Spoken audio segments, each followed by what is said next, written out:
Hello, everyone, and welcome to Todd Talks. We are back from the new year talking about Unearthed Arcana. We've gotten some new subclass options, uh, strangely called Subclasses Part 1. Part one. Waiting for that other shoe to drop. I felt like there were a lot of subclasses before. Were those like prequels? So we are lying in anticipation for part 2 of this. I am joined by Jim Davis of WebDM. They have excellent D&D tutorial videos. You should check out their YouTube channel as well as their Patreon. They got several games. Jim Davis is a fantastic DM. I have not yet gotten a chance to play with Jim Davis though. Not yet. And he has not yet experienced my BS. So yeah. It's gonna have to happen one day. Yeah, we'll have to remedy this. So how do you feel about this new Unearthed Arcana? Is there anything that sticks out for you? We got 4 subclasses, which is pretty meaty. I think like I was sort of surprised by the part 1 as well when I read it. I was like, wait a minute, we've seen a lot of these lately. Yeah, I suppose I was surprised that we didn't see more psychic features. Actually, that's true. Sort of expecting some more of that. And then sort of flipping through it, I was like, each one of them, I could see sort of like conceptually where this fits and sort of fills a hole, particularly like monk. And I think paladin is really strong too, particularly like the anti-aberration angle. But like the other two, barbarian and warlock, like I get it. I see what they're going for, but they didn't speak to me as much as the monk and paladin did. So it's like I'm more curious as to like where everything fits in. Like what are they where are they going to appear? What book do these? That's that's always the question I ask, right? Is where they're going to fit in and release schedule. Yeah, I have to admit I like the barbarian path of the beast because I let's face it, I'm super gothy. So I like vampires, I like werewolves, I like lycanthropy. So any opportunity I have to like rage and turn into a monster, I'm gonna take that. Oh yes. So I do quite a bit enjoy it. I don't think it's overpowered by any means. Mm-hmm.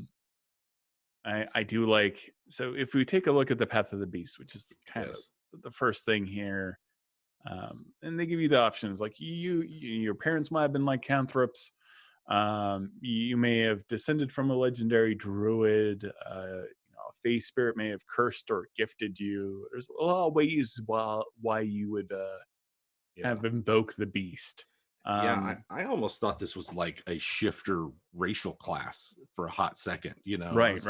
Yeah. I would definitely link up the two just for a stronger sort of bestial focus. But it does seem hard not to do that. Mhm. I do like the option of not going shifter. I as a DM like to include almost all of the races in D&D, no matter what world setting you're in. Yeah. I feel like there's always a reason why you're the only one, and you're like, that's always a great plot hook, is to be the only one of a particular race in this world. I feel like shifter fits into a lot of D&D worlds easily. In the same way, I feel like the Warforged kind of would exist in almost every, and like the Artificer as well, actually.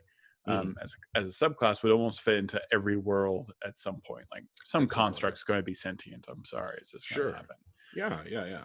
I like the bite. I like being able to get health. I mean, that's kind of terrifying for you as a barbarian if you're using that as your attack. You're getting health back with your attack. I really liked that one. I like it's not a ton, right? Your Constitution mod, but it's gonna rack up. And you can do this. If I'm correct, you could use this bite twice, right? I would assume it's an attack like anything else. So once you get your extra attack feature, so you can like full on vampire feed on someone. Well, that's the thing is like, what does this look like? Are you actually eating someone? Are you monstrous? I know. Like, what have they done to us? I find this far more upsetting, this visual, than like using a greatsword, right? Exactly. like, dude, no. like even if you're like lawful good and you're like tearing the throat out of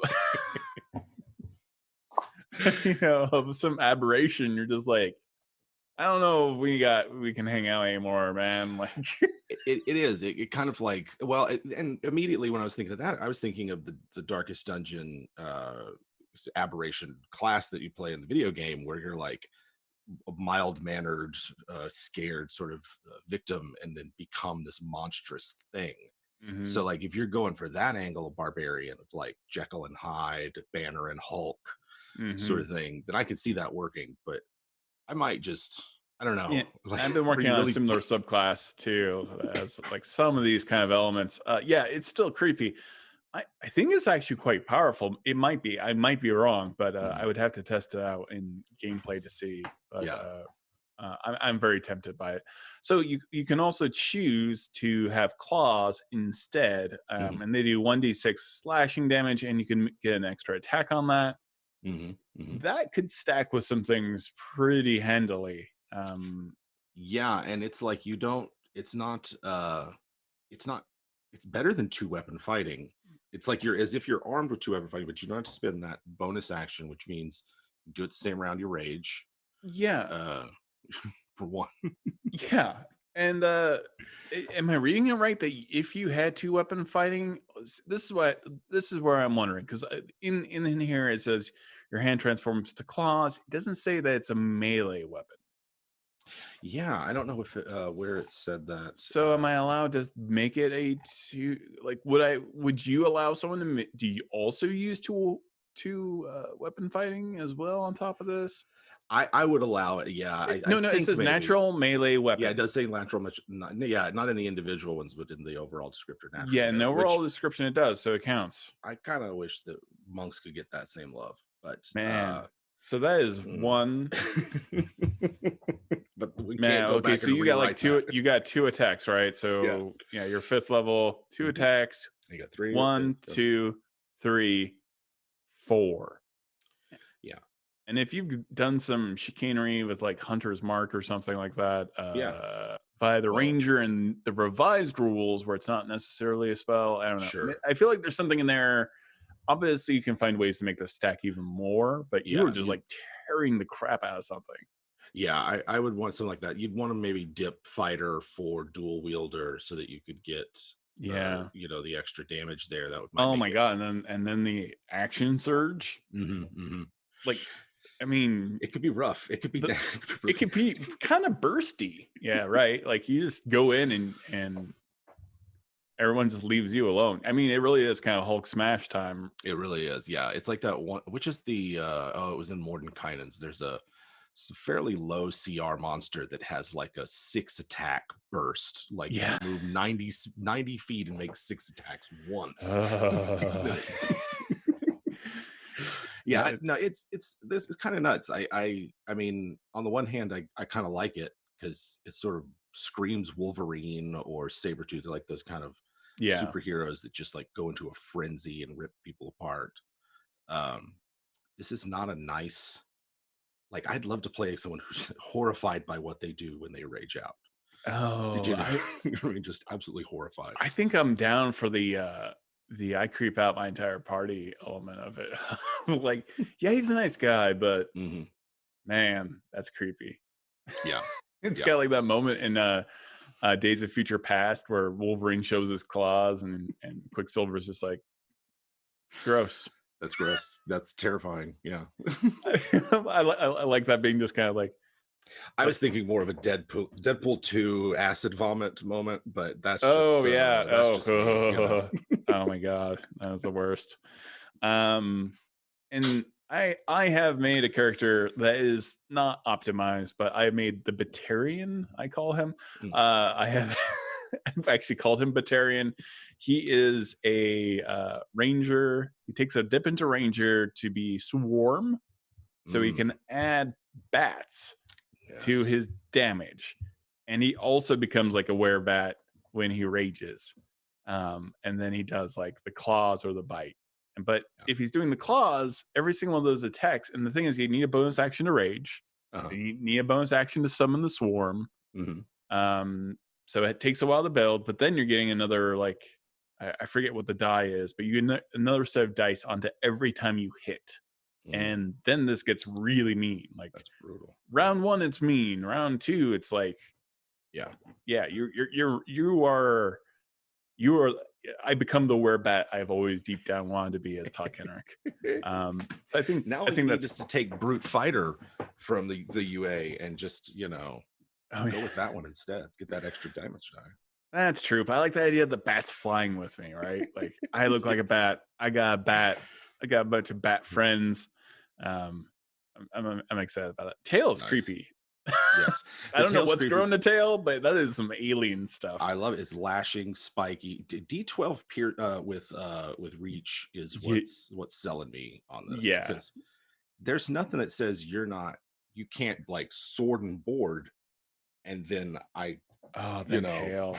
Then I get you with my tail. Yeah, there's some you can do some pretty cool. Oh man, if you really are still on that Marvel train right now, or X-Men, you could do Nightcrawler and do Horizon Walker, where you just jump across the battlefield, and then you're spiking people with your tail. But I think all three of these options are actually totally balanced for what you're getting out of them. I think what you're getting out of them. I think the for me, in terms of mechanics, I really like just overall the whole class. It's sort of like making it fit within the world that I can see challenges with, and like you can choose which one you have whenever you level up or whenever you rage, right? Not like level up. So like every time you use this, it could be different. And so I think like finding ways to make it fit with, like, I don't know, whatever narrative you're building or however the GM has their world set up, that would be the real challenge. Because mechanically, I like all of these. I think like I'd be hard pressed to pick a favorite. Yeah, and then at 6th level, you get Bestial Soul, so your attacks now count as magical damage. But then you get like, you can choose from these three. You can have a better swimming speed, walking speed, breathe underwater. You can have a better climbing speed. Upside you down. You can climb difficult surfaces, including upside down on ceilings. Okay, I'm down with that. Yes. Yeah, that's pretty creepy. Yeah. When you jump, you can make a strength athletics roll and have a crazy jump. There's lots of mobility there, obviously, and the utility on top of that. I'm glad the damage is first. I feel like that's like the most impressive thing, but it kind of, if you're not getting at 3rd, it doesn't feel like you're the class. No, you're Barbarian. It should be like really, yeah, absolutely. I feel like you're losing out. Infectious Fury. When you hit a creature with natural weapons while you're raging, the spirit within you can curse your target with a rabid fury. This is interesting and strange. If they fail their wisdom saving throw, the target must use its reaction to make a melee attack against another creature of your choice. I love that one. Because this is, again, I mean, oh man. Yeah. Or the target can take 2d12 psychic damage. Both lovely. I always like making someone attack somebody else when they don't want to. Especially, it's a wisdom save. Chances are the big brutes your barbarian's going to be fighting might not have that great a save versus. This is a barbarian that's like can take down very good at taking down a fighter or another barbarian. Yeah. And making them kind of a melee attack. So they only have to do one. Oh, as a reaction. Good. Okay, it's threaded. So yeah. See, now the question is like, I have these questions where it's like, all right, the target that I hit is a rogue. If I make them hit someone else, do I count as an ally for them to get their sneak attack in? Oh, I would rule yes for that, right? I'd have to rule yes, but but sneak attack is like a choice. So like there has to be some wording. Like it doesn't mean they're going to smite. Sure, but is sneak attack involuntary? Like, yes. Can you hold back a little? It does bring up questions, but like if they're like just insane with fury, they might do whatever they need to. That's a DM's call. It's tricky. If you're doing it against another player, that's even trickier. But then you're playing a very strange game of D&D, I guess. Yeah. Although, yes, you would be, or a very fun one, depending on what group you're with. I like the reason I am so kind of enchanted, again, I love lycanthropy. I do love the idea of an infection, Yeah. causing someone else to attack somebody, or you're doing psychic damage. You can get health back. You can do all this other stuff. You can jump around. Like I think if you love werewolves, if you love vampires, this is a very, very good, solid offering. Yeah. And I Yeah. think this could fit in any world. Personally, I don't think there's a lot of these running around necessarily. How would you couple this with shifter? By the way, Mm. what advantages are there to including shifter? I guess you're getting increased speed. I haven't taken a hard Yeah. look at the new shifter actually. It's been a while. It's been I as usual. I do a cram and dump. I read it, did, learned what I could, and then did a show, and now I've forgotten it all. Um, if I'm remembering right, they have a lot of things keyed off of Constitution. There's a lot of synergy between their stats, and if Yeah, anything, it would like reinforce their bestial sort of nature yeah, as they're already sort of covered in hair and hides and yeah. things like that. So that's sort of how I would do it. I think they're just a good fit because, like, thematically, like Oh yeah, I'd play totally. a barbarian, or I'd play a barbarian shifter even if there wasn't Path of the Beast or something like that. Right, totally. And this makes it even more fun. So Mhm. yeah, I'll have to take a look at the shifter race and see if there's like some super big advantages you Yeah, get from doing that. I'm checking it out right now just to see if anything jumps out at me. But in terms of like thinking about it, just off the top of my head, I can't think. But I'll keep an eye on it. I mean, you really are going to have a lot of like if you're really keeping track of movement, you are running around. Yeah. Yeah, you're gonna Oh be a yeah. nightmare to grab. So at 14th level, this is kind of the capstone, I believe. Yes, the Call of the Hunt. Beast grows so powerful in you that you can spread the ferocity to your allies. When you enter your rage, you can choose a number of willing creatures that you can see within 30 feet, equal to your Constitution modifier. Until your rage ends, the chosen creatures gain the reckless attack feature. And you have advantage on saving throws against being frightened, I'll bet. You probably already do. Uh, thematically, you also gain 5 temporary hit points for each creature that accepts the benefit. You are like the pack leader. Yeah. You gain this feature a number of times. You can use this feature a number of times equal to your Constitution modifier. Holy crap! How many times are you going to do this? Right. I like this one. This, to me, Path of the Beast feels like it's obvious to draw like totem comparisons with Totem Barbarian, right? Right. They sort of inhabit a similar conceptual area, but like it feels like an alternate version that adds something new instead of like steps on any toes. Yeah. Like the closest thing is like the Call to the Hunt, where if I've got a wolf totem barbarian, then like there's some overlap there, but it's not completely the same. Like this one, they have to choose to use reckless attack. They have to accept that that they're going to get the advantage. Enemies have advantage to hit them. So Yeah. it's different enough. It's like actually presenting a choice of what kind of help and support you want to give their people in your class, I other players. I honestly, I don't think there's anything in this barbarian I would change. Yeah. I feel like this is very interesting, and the higher up you go, you're kind of living that fantasy. Like even, and it's kind of, I think roleplay wise, I really like you attacking a character and then that character attacking somebody else. Yeah, for I sure. think that's an interesting RP. Like there's a lot of interesting role playing built in. Like you are obviously going to be looked upon with a lot of skepticism. You're going to be kind of considered to be a monster for all intents and purposes. And I'm curious about the players who allow themselves to get the reckless attack feature. Yeah. Do they manifest something as well in them? Like, do they even have like fangs that grow? Is this like a very magical kind of thing, or are you just stirring something inside of them? Is like a very timid halfling suddenly like just super like just aggressive and angry? Oh yeah. I like the idea of this class just being like reflavoring it just a bit so that you don't change.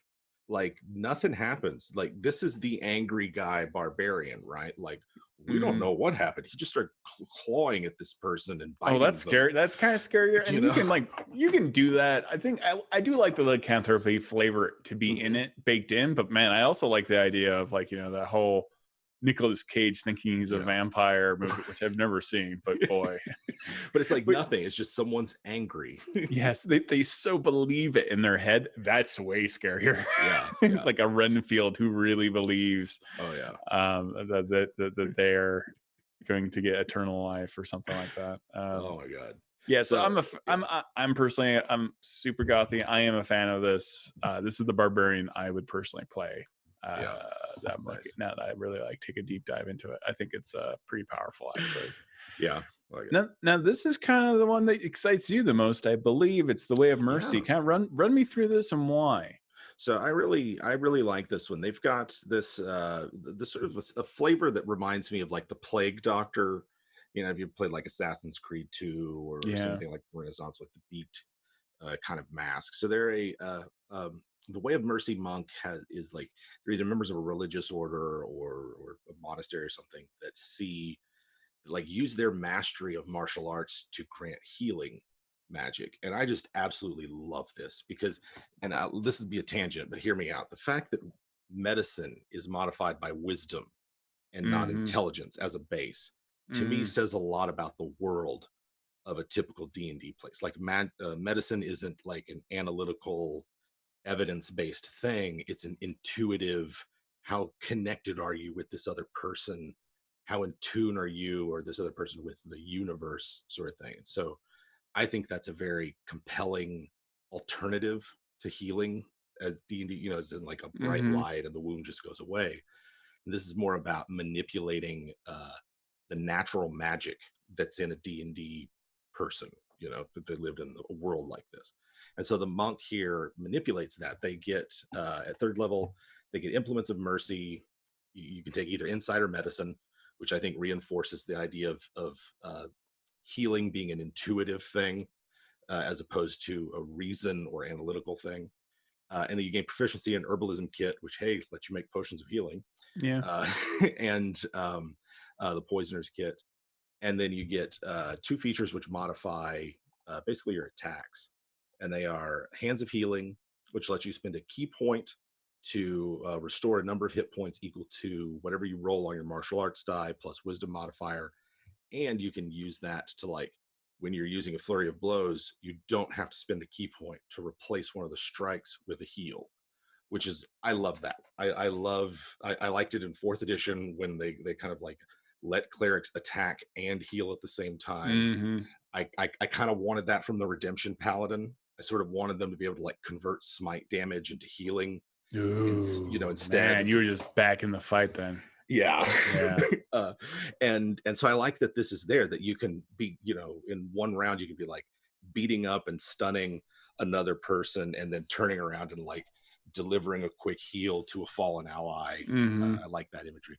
And then the third one at third level is Hands of Harm, which lets you spend a key point to deal an extra die of damage using your martial arts die. It's necrotic damage, and if they are incapacitated or poisoned, you get to roll 3 times. So they take triple damage if they're incapacitated or poisoned. Man, yes, that's the nasty one. Yeah, I mean, it's powerful, but poison is one of the easier things to become immune to. Certainly. So it's not overpowered. If someone's incapacitated, you're knocking it out. That doesn't work. Would that work with hold person as well? I think hold is a restrain or paralyzed. I don't know that it's incapacitated, but incapacitated, I believe, is just asleep. This really is the perfect, when you really think about it, this is the perfect bodyguard. I mean, this is a monk that can grab missiles out of the air, right? And just heal you and fight your enemies at the same time. Yes. I picture Charlize Theron in Atomic Blonde trying to get the informant out of that building. Oh my God, yeah. Right? She's just that's the best monk movie in my mind. Actually, most modern day, just if you want to see a brutal, awful fight for 40 minutes, Watch Atomic Blonde. I mean, just as a movie, it's easily one of my favorites of the last few years. It makes you fear for the people in it, right? The edge of the seat, someone's gonna get blown up at any minute. Yeah. And the plot line, man, it honestly took me like 3 times to watch it. Like I got the plot line, but I'm like, man, there's a lot of what ifs here. Like there's a lot of I won't go into the plot line. They got a little into the weeds. Yes. I feel like more people should have known certain things, but great combat and great characters. Fun action movie. I saw someone in chat. We've got a bunch of chat here. Actually. Stunning Strike. Tasha's hideous laughter is being incapacitated. Stunning Strike. That's a good point there. So, ooh, yeah. You stun strike someone and then you just take it home. Yeah, then you deal triple damage to them. So I like this, right? Like this, these 3 abilities here, especially the 2 hands of kind of, they really sort of seal the class. And then the rest of it is just like adding on to that. So Noxious Aura lets you spend a key point to create a 5-foot aura kind of around you. Yeah. Lasts for a minute. What does the aura do? So while it's active, you have disadvantage on ranged attacks have disadvantage against you. So it sort of like protects you from ranged fire. And then any creature that starts its turn in the aura has to succeed on a Constitution saving throw or become poisoned. And then they take poison damage equal to your wisdom, and then you presumably beat the snot out of them. And you're doing that extra. And it's not triple though. It's is it triple? It is. So instead, it takes necrotic damage equal to 3 rolls of your martial arts die. That's what it does. That's in addition to whatever you hit. With your fist. This upsets me because this is like a monk that you get near and then you start feeling ill. Like I'm trying to conceptualize this. Yeah, it's very powerful. Yeah, but I'm trying to conceive of like, does it? Oh man, does your skin quiver at the sight of this monk? Like, what happens there? It must have to, right? So the flavor of it is like you turn your key, so your internal energy, the energy that represents your sort of harmonious existence with the world, into an aura of toxic miasma. So it's like you're inverting your natural kind of like healing energy. This is how you heal yourself, even if you're not a Way of Mercy monk, right? Like the body thing, and weaponizing it for others. So I don't know how much psychedelic art you like looking at, Todd, but I really like looking at those pictures where it's like they imagine like chakras and auras coming off people. It's like you're seeing the spiritual pathways through the body. They're on a lot of Tool album covers, if you're familiar with and that's the kind of image that I get of someone turning that and it's sort of inverting it and making it poisonous and toxic. Man. This is a dangerous monk. This is a dangerous monk. Like this, it looks off the top of it. It's like, oh yeah, they're nice, they heal, but it's like, no, they've learned to turn their mastery of their own healing into something more than that. It reminds me of like extreme breath control. Like I imagine Tibetan monks who can actually increase their body temperature at will. These guys are self-mummifying later on. That's how they, you know what I mean? They're going to sit there and become living mummies. Yeah. So I'm going to take a brief break because someone said something too fun in chat. We have a question from chat from Gartos, and the question is, what do you think of the synergy of the Beast Barbarian having with Simic hybrids, grappling appendages, and the claws to make a grapple-heavy bard? Terrifying, and it sounds like the thing, honestly. I think that is the scariest bard ever made. I love it. I don't want to play with that bard. I don't want to fight that bard. I'll send it at one of my characters in Beyond Heroes. How about that? Yes. And watch them scream. I actually like that. I forgot about Simic hybrid as another type of monstrous. So upsetting. Upsetting. Quick question. When do you use jump in your games? I feel like I don't give my players enough opportunities to use it. It's a good point. It's important to use environment. And I think it's something that people lose thread of. Like jump can be a very cool thing. Areas. Exactly. Multi-level and split level encounter levels. Put like a ruined castles. Yeah. But think in terms of 3 dimensions when you're even if it's like, oh, I didn't know this encounter was gonna happen. I gotta throw something together real quick.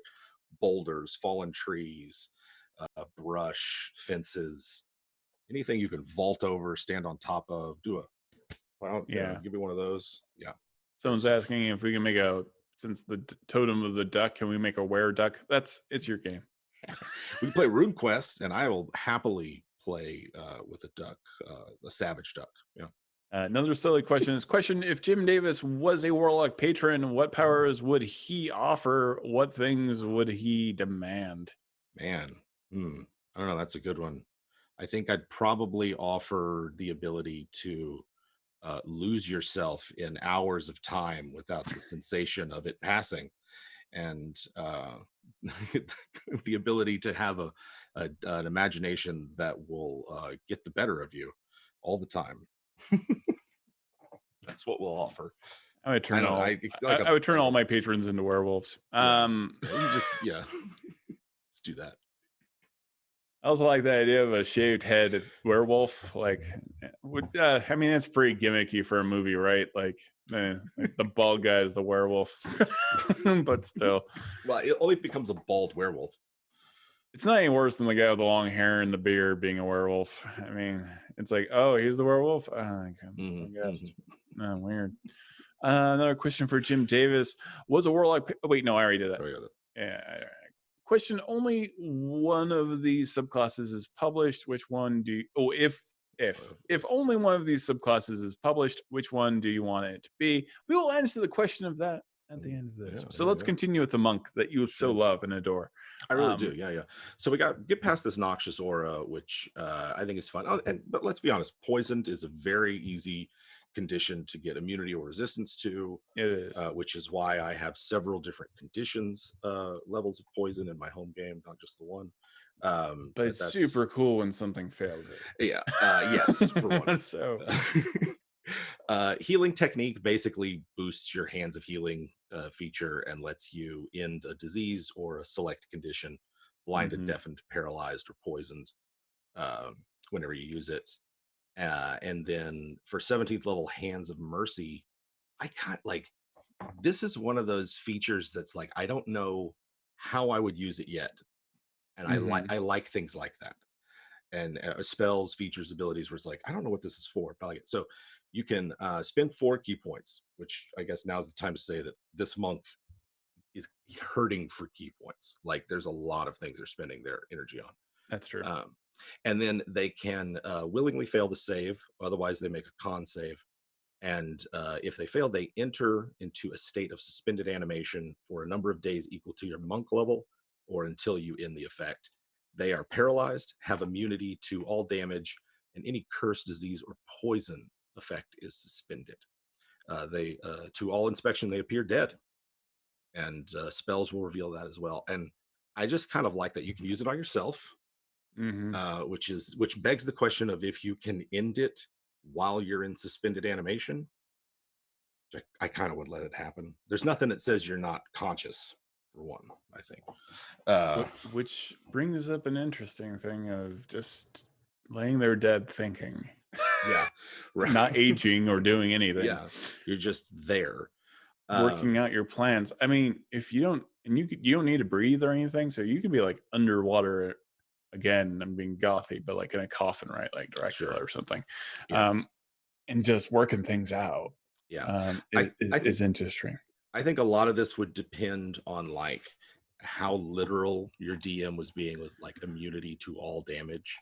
Yeah. Whereas like I clearly see it as like, they might be talking about like hit point damage or something. I was like, oh, it doesn't do hit points, just outright kills you. But I think like the point of it is that you enter this sort of protective coma. Yeah. That both like removes you magically from the world. Like you can't be, spells are going to reveal that you're dead, that kind of thing. I feel like at 17th level, it's not overpowered. I mean, you could like just jump off a cliff and just turn this on, right? Sure. Yeah. You could just jump into the elemental plane of fire and just go, peace. Yeah. I could definitely see it as like if you do it to yourself, you might enter like a sort of meditative state. Yeah. Like Aang or something like that. Where you go visit some past life or something. Who knows what happens? I mean, it's great if you're fighting a super powerful enemy, right? And it's not as a reaction though. It's not as a reaction. That would be really awesome if it was a reaction. If it was a reaction, and like you just see that meteor swarm coming, you know, you're just like, I'm gonna chill for a minute. As like the entire world falls apart on top of me. Right. As a reaction, it'd be pretty cool. Maybe overpowered as a reaction. I don't know. Yeah, I think maybe it's an overreact, or is an overreaction. It's an overreaction. I like that. I want to add a new mechanic to D&D called an overreaction. It's an overreaction. Come on. All right. Yeah, it's a fun subclass. Man, Jim, we talk a lot. We do. Like, and you know, they're really not helping with these 4 subclass that you raised. We should talk to them. I feel like Jeremy is watching the show. He's like, all right, try it. We'll give them as many they cram into this hour. Right, finish talking about these guys. Oath of the Watchers. You like this quite a bit as well. Walk us through this one. Yeah. So Oath of the Watchers is a sacred oath that you take. They seek to protect the mortal realm from predations of extraplanar creatures. Already hate them. I already love them. I absolutely, you know, they're kind of like part spy, part vigilante. You could see them pairing well with inquisitive rogues in sort of rooting out whatever. Honestly, I look at like the Oath of Watchers is like, there's got to be a group of these in Sharn or something like that for Eberron. There could very well be like a interplanar group of these, right? Yes. In the same sense of like, you know, paired with Horizon Walkers. Ooh, good call. I really like that. But yeah, a secret organization. I mean, this is like Men in Black, maybe, if you want to think about Men in Black being paladins, which certainly strong oath, right? In that, it's a strong oath in that regard, yeah. And it's I had a arcane trickster who was very much anti-aberration that this would have fit well with. And so they have tenets: vigilance, loyalty, and discipline. So you've got some sort of alignment neutral. You could see them being evil, lawful good, in any number of sort of situations. And then as far as their oath spells go, the ones that stand out to me as really nice are Moonbeam, Non-Detection, and Banishment. I really Counterspell is there as well, but I've soured on Counterspell. Yes, as the more I DM 5th edition, like I like it in theory, but I don't think it often works out to a more fun session. But I love Moonbeam, right? It does extra damage against shapeshifters, and like there's non-detection, so that you can slip under the radar of a lot of these creatures that you're fighting, who might be able to read minds or scry or something like that. Yeah, I mean, alarm's good. Like you're protecting a portal, or and so to round those out, augury for or alarm and chromatic orb, augury, Moonbeam, counterspell, non-detection, aura of purity, banishment, and then hold monster and hollow are the spells that you get. And then you get a ton of stuff for fighting extraplanar creatures. Your 2 channel divinity powers that you get are the ability to choose a number of creatures that you can see within 30 feet of you up to your charisma modifier. And for 1 minute, they have advantage on intelligence, wisdom, and charisma saving throws, which, like, when you think of that combined with the paladin's aura, you know, that if they stick close to them, they're going to get the charisma bonus to all of their saves. It's you're really protecting your allies against the influence of mind flayers and things like that, right? Yeah, or these guys to root out a hive. Yeah, charisma is interesting. I was surprised not wisdom, but and then let's see here. Oh, then Abjure the extraplanar, in which you use your channel divinity basically to turn elementals, fae, fiends, and aberrations, as opposed to undead. So that we've seen this before with a couple other paladins. Watchers will. Arcane cleric has something similar. Yeah. It does allow you to be a bit of an extraplanar diplomat, though, doesn't it? Yeah. With that charisma, you know, helping your party. Because boy, how many times have I thrown extraplanar creatures at D&D characters, and they said the wrong thing at the wrong time. I mean, in that respect, I am surprised to not see protection from evil on the domain list, although it is on the paladin general list, you know. Right. And you know, seeing some stuff, non-paladin stuff, there's fun. At 7th level, you get Aura the Sentinel, which is sort of like you get a bonus to initiative equal to your charisma modifier. And I appreciated that it wasn't like can't be surprised. That's one of those that's one of those things in 5th edition that I just I'm like, no, let's like that removes so many fun moments if you can't be surprised. Besides, how are you gonna have a surprise birthday party if you can't be surprised? Come on. Yeah. I have played the super initiative, Yeah. What do? You do ranger, and what ranger is it? Is it Gloomstalker? Gloomstalker gets the dread ambusher stuff. Yeah, and you can mix that with the alert feat, and then if you want to be weird, you can throw in a little war magic in there as well. Yes. And then you're just like, no, I'm always first. No, I think I did build those like for the assassin, so it's always like, okay, first round, I'm just I want to make sure you didn't attack before me. You're done. I'm gonna hit you. Red mist. So rounding out the paladin is Vigilant Rebuke, which is a 15th level, and I like this one. This was really cool. So if a creature that you can see within 30 feet of you succeeds on a saving throw against a spell, you can use a reaction to deal 2d8 plus charisma modifier to the spellcaster. So it's like someone's succeeded, your ally saves against the mind control, and then you can castigate them, rebuke them for even trying to harm your friends. And then Mortal Bulwark is, quite frankly, like in its narrow range, really awesome because you get this minute-long buff where you have true sight, see all the things. You can see everything. You have advantage on attack rolls against extraplanar elementals, fae, fiends, and aberrations. And then whenever you hit a creature, you could force it to make a charisma saving throw, and if they fail, they're banished. No concentration for a minute, no anything like that. Is just you failed, you're out of here. And as far as I can tell, there's no limit to how often that works in that minute. And that's pretty badass. I like that. That's cool. You can send several demons away. Yeah. And that's it. They're gone.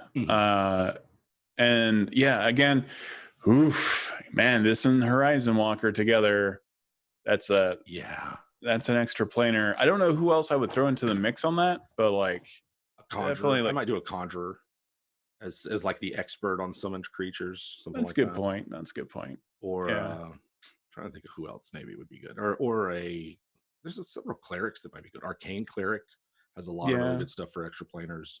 Arcane Cleric, who maybe is doing philosophy even in terms of like that's how they just believe in magic so much. Is interesting that they're just kind of tied up in the weave. For those that don't know, clerics can actually be non-denominational. Clerics can just be a philosophy. And so that's interesting, like to like really cool. Believe in magic and believe in the weave to the extent, and that's how I'd always probably play something like that, because you're almost a Jedi at that point. You really are. Who worships magic. Yeah, and it's like Crawford talks about all the time that the underlying or background magic of D&D, and I see that as being strongly tied in with something like an Arcane Cleric. It's like they're tapped into that. This place is just magical because it's D&D. Come on. What a campaign for that party, right? Like you could do something where they're like on a extra planar sort of like tower of vigilance or something, right? And a more episodic campaign where they visit different locations to root out extra planar menaces and things like that. And that's kind of what I'm running now. Only like people aren't prepared for it, right? But like had they built their subclasses around that concept. Yes. Yeah. So we got the Warlock next. It's cool. It's you've sold me on the Paladin. Yeah, I really like this Paladin. I think it's a strong conceptual niche and really cool powers. Yeah, like the Horizon Walker, I love anything that lets me teleport around the battlefield. I don't think it's overpowered. I like the theme of being able to sense where portals are. I think there's a lot of role-playing elements. I feel like that person, I think one of the things, and you can't add this really to subclass, but I feel like that Ranger, the Horizon Walker, would kind of have a map by now. By 3rd level, they know a couple of places. couple of hidden places to get to Yeah. other places. Yeah. So they are that kind of Doctor Who, you know, and that's kind of crazy, right? Like if you think about it, depending on your campaign setting for a Horizon Walker, what if you're the only Horizon Walker? I mean, imagine being on Earth and knowing the only portal to another world. Like that's nuts. Yeah. You know, like people from Dragonlance and Kryn don't necessarily like jump around to other places a lot. So it's pretty niche magic, and to have a paladin buddy like that could get very interesting. Oh yeah. Yeah. Like you said, you might be the only one watching out for this kind of thing. Everybody else is just worried about what's going on the planet. Yeah, this would be a party I'd be pretty excited to be a part of. We got the Warlock Genie. I'm going to confess I have trouble with genies only because of popular culture.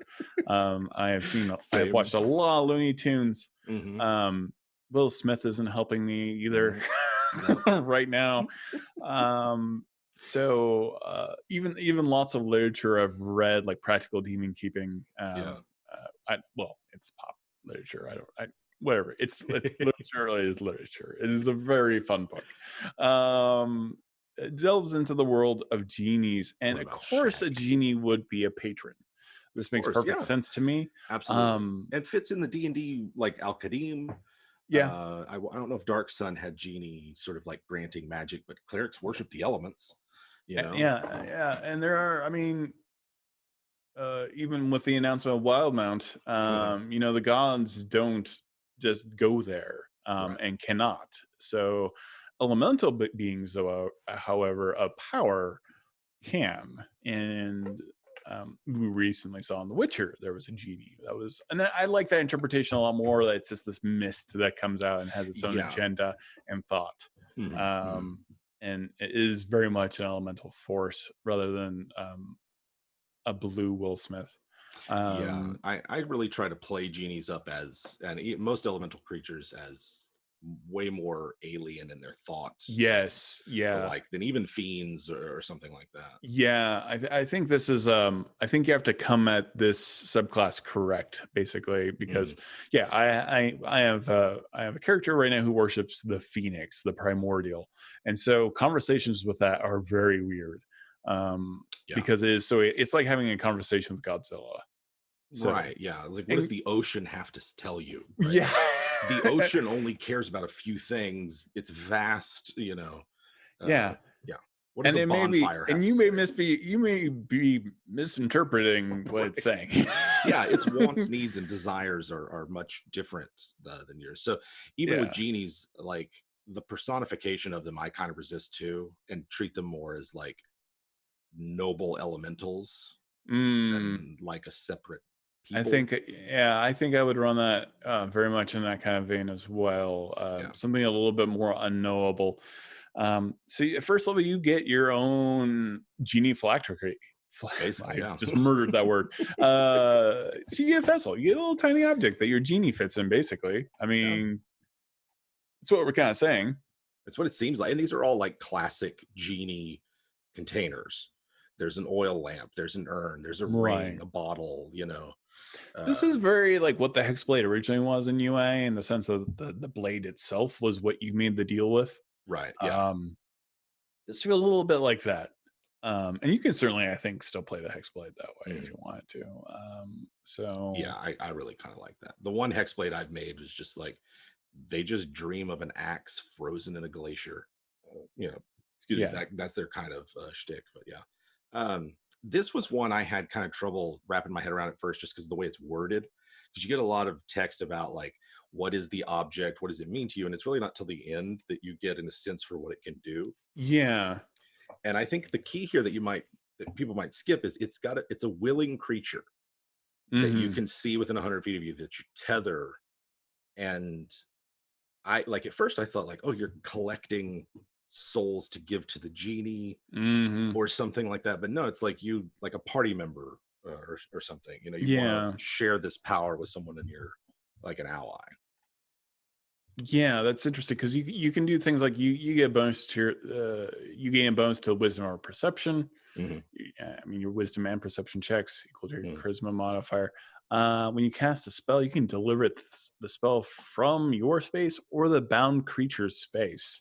Yeah. My question is, how is this binding? For one, yeah. Yeah, that you do with another player character in the game or an ally. It's kind of interesting. Yeah, it implies, like, the sort of the fiction around it implies that you are collecting creatures and knowledge and treasure for your genie and like sending them to the great dismal delve or to the sea of brass or whatever, you know.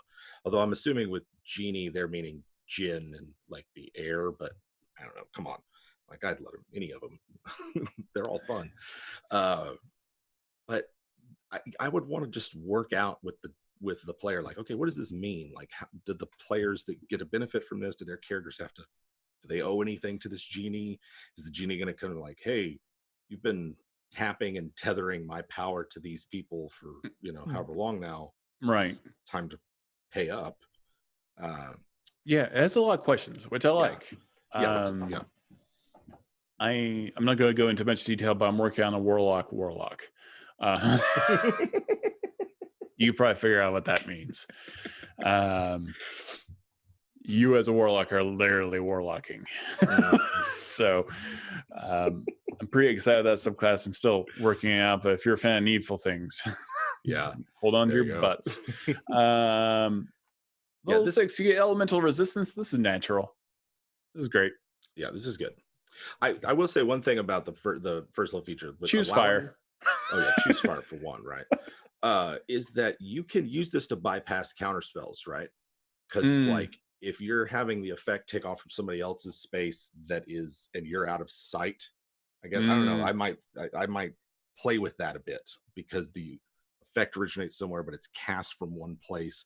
Where does the counter speller, well, who do they need to see in order to counterspell? Is the spell itself or the casting? I don't know yet. I think there's some fun things to do there, interesting things to do there. Protective Wish is something I feel like I've seen before. I feel like I saw this a long time ago in UA, and I think it was the Stone Sorcerer, where you could like swap places with anyone if they were on the ground. Yeah, it was a feature of sword mages in 4th edition, if I recall. Right, yeah, it was in there. So this is an interesting protection ability for anyone, and could have a lot of ramifications for high level combat as well, for you just pop in there. I mean, you're a warlock, however, so man, it's this one's a little tricky, right? Like, how often does a warlock want to be real close to something? Like you're definitely putting yourself in harm's way. Unless you're like Pact of the Blade, and then we saw some previous UA where you can actually wear heavy armor. I can see this as being a very protective. You could tether yourself to a heavy and then like have them take the hit, I suppose, but then you would be wherever they were, so that might not be a desirable place either. So yeah, I could see it being fun, but maybe you don't use it. Okay, you catapult. Okay, first here we go. All right, this is what you do. All right, what are we doing? You the monk that we have previously talked about goes into a catatonic state. You put them in a catapult. You shoot them over the castle. Listening. They land. You switch, and you immediately go invisible. Yeah. This is the worst idea I've come up with. I like that. It is definitely something that would happen in a D&D but campaign. That's a player idea is what it is. I know, I recognize them when I see them now. Yeah, that's a player idea. That's not a DM idea. No. Because if a DM did that, you'd be like shenanigans. You can't do that. You've been a jerk. Genie's Entertainment. Yeah, we're running out of time as we always do. I love 10th level one. That's all I'll say about it. I love this. I just love the flavor of it. Yeah. Walk me through it. You love it. Love it. There's a creature within 90 feet of you. They have to save on charisma, and if they don't, they are teleported to your patron's court on the elemental planes, where they are laughed at and marveled at their idiocy or whatever. They're stunned while this happens as well. This is so specific, right?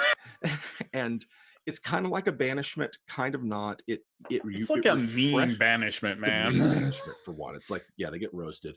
They repeat their saving throw at the end of their turns, but if they fail all of them, which would require them failing 10, which is pretty far-fetched, then you regain the ability to use this again. I just like that you send them to be made fun of. It is interesting, and I kind of want it for a broader warlock, because like if you think of David Bowie in the Labyrinth, and he kind of sends her to the ball that is happening and stuff like that, like sending someone to like Jabba the Hutt's palace for a few seconds, or some kind of fiend. Like I almost wish this was a pact. Yeah. Right. For all warlocks, you could take like Hurl Through Hell and this, and there's some other. I think there's like, I want to say there's like one other maybe, but I could be just making it up. That Hurl Through Hell is a is a sucker, man. That is a rough ride. I have thought, but I know Warlock of Pact of the Fiend is like pretty on the nose, but you have to admit that is like a powerful warlock. I like that. It's a powerful end ability as well. Yes, so Collector's Call. We're getting to the end of this, and almost on time. Yeah. Hey, look at this. Hey, look at that. I don't know if I'm getting better at this or. So, but there's a lot to unpack here. Collector's Call. Can you walk me through this? So you're making a persuasion check versus your spell DC to convince your patron to give you one of the following benefits. Heal a creature within 60 feet of you for 8d6 points plus end of disease or a limited condition, blind, charmed, deaf and frightened, paralyzed or poisoned. That's one effect. The other one is a creature you can see within 60 feet of you has disadvantage on attack rolls and saving throws until the start of your next turn, which I'm still wrapping my head around the use for that one. And then the other one is a low level to me. It does, right? Like I would expect it to last longer or affect more creatures, but there's no save, right? It just happens. It is no save. And then you cast Legend Lore without material components, which I do not know what they are, but I imagine they're pretty expensive. Right. And then what I like the most about this is that if you want to regain the use of this feature without finishing a long rest, you can sacrifice treasure, non-magical treasure, worth at least 500 gold to your patron. And all it has to be is within 10 feet of you for 1 minute. So like you go to the negotiation at the counting house or something, it doesn't have to be your treasure. It just has to be treasure you're within 10 feet of and have been around for at least a minute that you just can give to your patron. I like this very much in the sense that, like, if you really need to know everything about the universe and you have the gold to spend, you're just casting in Legend Lore all willy-nilly. It's more.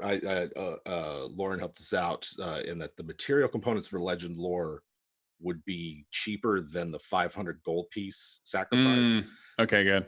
But I like that it's the not needing to be yours. Like you can take someone else's. That I like, because that's like you can hurt your enemies by just like, imagine if this guy got in the middle of like your treasury vault of the Vizier or something and just like, I don't know, you can't pay those mercenaries anymore, you can't buy those material components you need for your magic ritual that you're going to use, those kinds of things. We had a question in chat. I mean, this pairs very nicely with the Pact of the Talisman.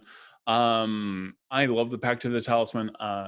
My wife and I tend to play characters that are very much like a team. So we'll either like throw down darkness, right, and fight inside the darkness with the eyes of dark and just like murder everything. Or the Pact of the Talisman is something that's very protective.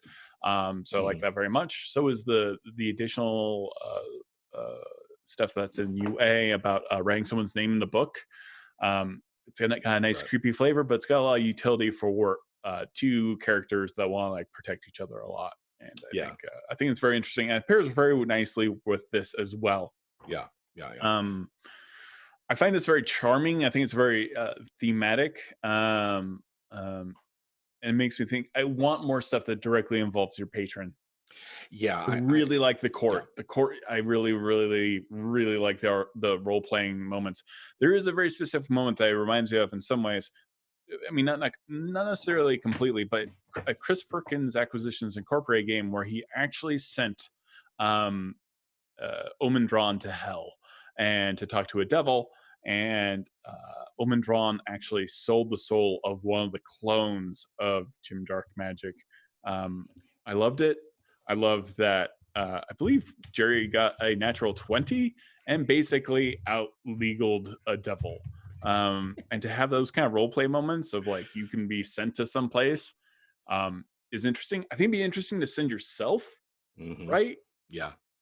To try and make a deal. Right. Right, with something else even.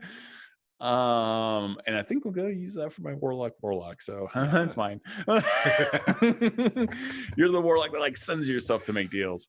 But yeah, I think that's very cool. How many times do you play DM games with characters over level 10? I'm doing so almost now, but it's not very often. I think most players never get over level 10 because campaigns die or they want to play a new type of character. I think that's very common. So, but I do appreciate being able to go to level 20.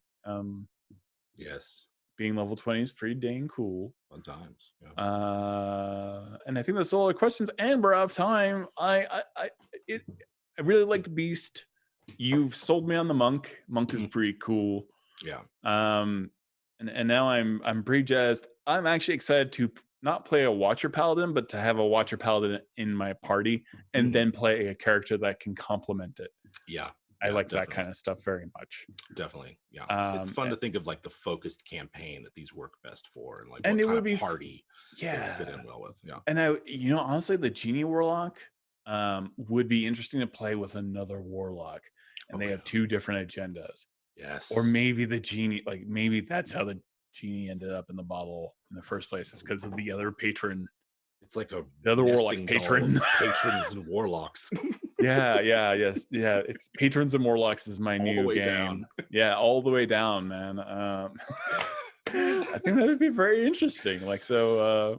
I'm pretty jazzed about it. I've been trying to work on an Oath of Redemption Paladin who's evil, and I'll let you know how it goes. I'm still working. Yeah. I think it's compelling. I think it could be really fun. That's why I want to play an evil celestial warlock as well, because of course an evil character is gonna like steal magic from a unicorn. So I think there's a lot of we need to do a show just about that, Jim Davis. I'm down for it. Let's do it. Unicorn exploitation. Maybe next week if there's no new UA.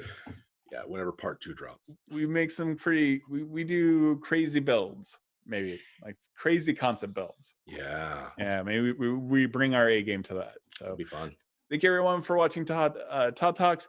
This is the wonderful Mr. Jim Davis. He's a great dungeon master. He's got a wonderful Patreon. You can find that hopefully in Twitch chat at this very moment. If you want to learn about D&D and learn about it fast, and also honestly just watching his face will tell you everything you need to know about D&D as he's talking about it. It's pretty amazing. Great tutorial videos about how to get into D&D if you want to. And you should, because you're watching the show and you made an hour, so you should be into D&D. Yeah. Just saying. I hope everyone has a great day. Thank you so much for watching.